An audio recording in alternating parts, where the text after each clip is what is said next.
Day 6 of airstrikes and fighting continues.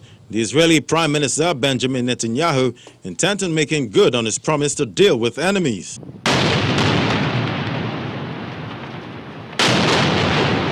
This video captures the moment a 12-story Gaza tower block housing the offices of the US-based Associated Press and Qatar-based broadcaster Al Jazeera collapsed today after being struck by Israeli missiles.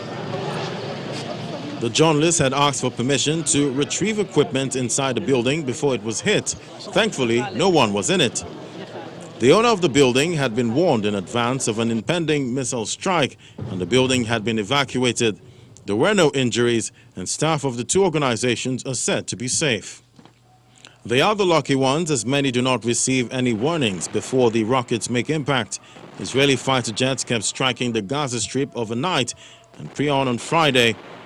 The army said forces had intensively attacked posts that belonged to Hamas, adding that 160 war jets, artillery and tanks participated in the military operation. The army also says forces hit 150 targets with 1,000 bombs and shells overnight and throughout Friday morning. Many of the targets were underground. There has been some damage on the Israeli side as well.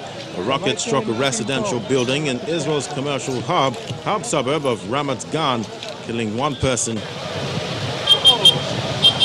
Eyewitness footage at the scene showed emergency personnel and members of the public gathered around the heavily damaged building.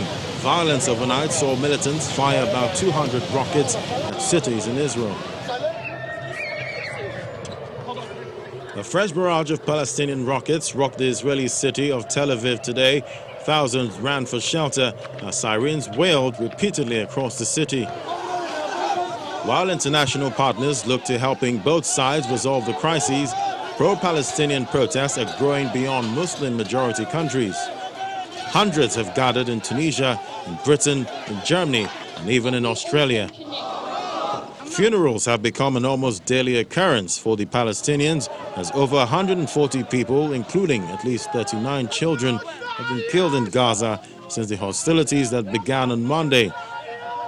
Israel, on the other hand, has reported 9 dead, including children.